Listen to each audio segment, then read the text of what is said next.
Tomato গাছ লাগিয়ে রেখেছে, এই দেখো। কম সময় আমি গিয়ে আলুটা।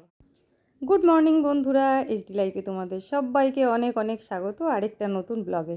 কেমন আছো তোমরা সবাই? আশা করি ভালো আছো, আমিও ভালো আছি। তো বন্ধুরা, তোমরা দেখতেই পাচ্ছ আমি ছাদে এসেছি জামা কাপড় মেলতে। আসলে এই কাজটা না আমার কাছে খুব বিরক্তিকর। জামা কাপড় মেলাটা বিরক্তিকর না, এই যে কথায় কথায় ছাদে আসাটাই আমার কাছে বিরক্তিকর। এই এখন একবার মেলতে এসেছি জামা কাপড়, আবার কিছুক্ষণ পর তুলতে আসতে হবে। যেহেতু এখন গরম পড়ে গেছে, জামা কাপড় মেলে দিয়ে যেতে না যেতে কিন্তু শুকিয়ে যায়। তারপর আবার দুপুরেরগুলো মেলতে আসতে হবে, আবার বিকেলে তুলতে আসতে হবে। বিরক্তিকর লাগে ঠিকই, কিন্তু যখন ছাদে আসি তখন বেশ ভালোই লাগে। কেননা সারাদিন বন্ধ ঘরে থাকি, ছাদে আসলে একটু খোলামেলা পাই, সেই জন্য ভালোই লাগে। তো চলো বন্ধুরা, ওদিকে বাসি কাজকর্ম সব হয়ে গেছে, জামা কাপড় ছেড়ে গোপাল সেবা দিয়ে জামা কাপড়গুলো ধুয়ে মেলে দিয়ে গেলাম। এবার গিয়ে রান্নাঘরে ঢুকবো। তো বন্ধুরা দেখো, রান্নাঘরে আজকে সেরকম কিছু রান্না বান্নার ছিল না, সিম্পল রান্না, তো সেই জন্য তোমাদের সঙ্গে শেয়ার করিনি। আমি আজকে রান্না করেছি দেখো উচ্ছে ভাজা, একটাই উচ্ছে ছিল, যেহেতু আমি উচ্ছেটা ভালো খাই তাই আমার জন্যই ভেজে রেখেছি। আর এখানে দেখো ফুলকপি দিয়ে আর বিনস দিয়ে একটু ভেজে রেখেছি, আর মুসুরির ডাল করেছি। আর এই দেখো আলু সেদ্ধ। আর কালকে তোমাদের দাদাভাই দুপুরবেলায় খেতে বসে আমাকে বলেছিল আজকে ডালের বড়া করতে, তো সেই জন্য একটু ডাল ভিজিয়ে রেখেছিলাম। আর তোমাদের দাদাভাইয়ের জন্য আমি অল্প করে কয়েকটা বড়া ভেজে নিয়েছি। আর আমাদের যেহেতু এখনও খাওয়ার সময় হয়নি, আমি এখনও স্নান পুজো সব করব, তারপরে খাওয়া দাওয়া, তো সেই জন্য আমাদেরটা ওইভাবেই রেখে দিয়েছি, খাওয়ার সময় ভেজে নেব। দেখো বন্ধুরা, এখন বাজে 2:20 আর এখন আমি স্নান করে উঠলাম। আসলে রান্না বান্না তো হয়ে গেছে অনেকক্ষণ আগে, 12টার সময় রান্না হয়ে গেছে, তো ভাবলাম যে স্নান করে আসি, এসে পুজো দিতে দিতে তোমাদের দাদাভাই চলে আসবে। তো দেখলাম ও তার আগেই চলে এসছে, ওই সময়ই ও বাড়ি চলে এসছে, আমার আর স্নান করতে যাওয়া হলো না। তারপর বাড়ির বেটা ছেলে দেখো খেতে না দিয়ে, মানে রান্না বান্না হয়ে গেছে, খাওয়া দাওয়া না সেরে না বেরোনো পর্যন্ত আর কোনো কাজে যাওয়া যায় বলো? তো সেই জন্য বড়াগুলো ভাজলাম, খেতে দিলাম, দিয়ে তারপরে দেখো এখন আমি স্নান করে আসলাম, এখন যাচ্ছি ছাদে জামা কাপড় মেলতে। মেলে দিয়ে এসে তারপর ঠাকুর পুজো দেবো, তারপর খাওয়া দাওয়া। তো চলো ছাদে যাই। বাবা কত রোদ ছাদে, এখনই খালি পায়ে পা দেওয়া যাচ্ছে না ছাদে। তো আমি আরেকবার এসেছিলাম ছাদে, জামা কাপড় তুলে নিয়ে গেছি সকালে, যেগুলো মেলে দিয়ে গেছিলাম। আবার দেখো এগুলো তোমাদের দাদাভাই এসে ধুয়েছে, ওগুলোও মেলে দিয়ে গেছি এক ফাঁকে এসে। আর সকালেরগুলো তুলে নিয়ে গেছি। আর এখন শুধু স্নান করারটা মেলতে আসলাম। আর ছাদে এসেছি, আর একটা কাজও আছে, একটু তুলসী পাতা নেব। তো ভাবলাম একবার এই কটা মেলে দিয়ে যাই, তাহলে আর পুজো দিয়ে খাওয়া দাওয়া হয়ে গেলে আর ছাদে আসতে হবে না।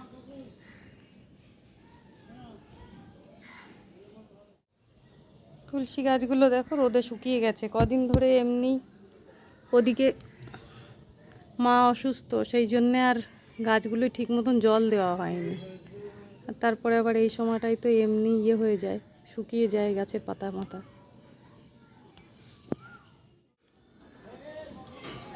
এদিকে বাবা টমেটো গাছ লাগিয়ে রেখেছে, এই দেখো।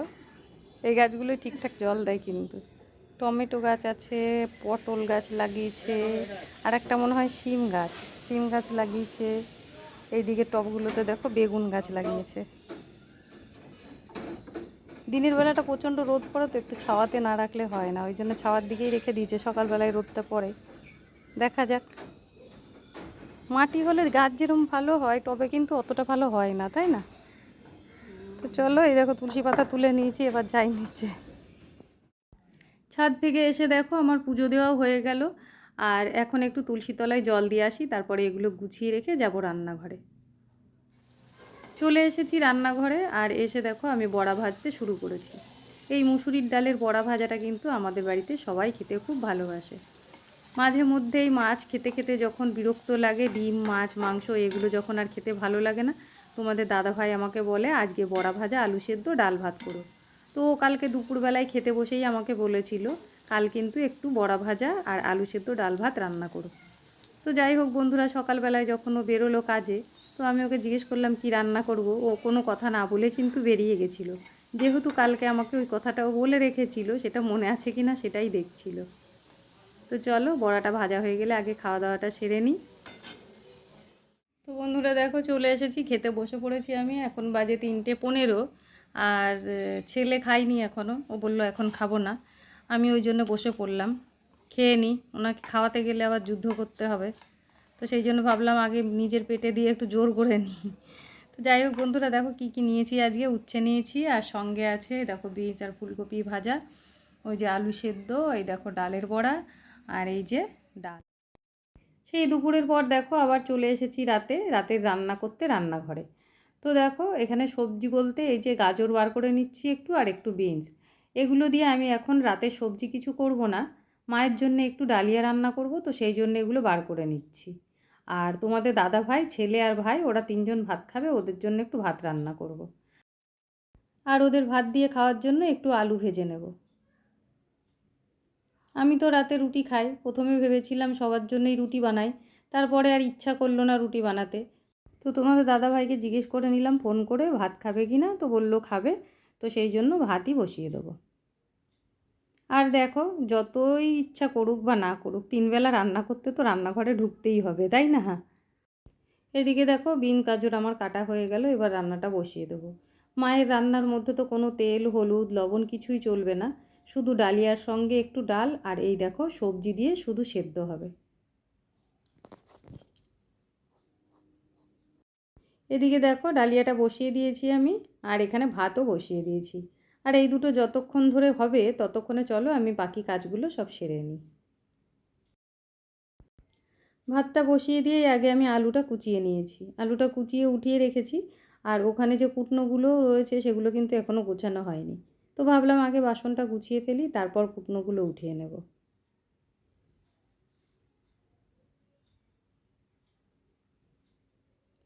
ওদিকের কাজগুলো সারতে সারতে দেখো এদিকে ভাতটাও কিন্তু হয়ে গেছে, এখন ভাতটা নামিয়ে নেব। এখানে দেখো অনেকগুলো আলুই আমি কেটে নিয়েছি।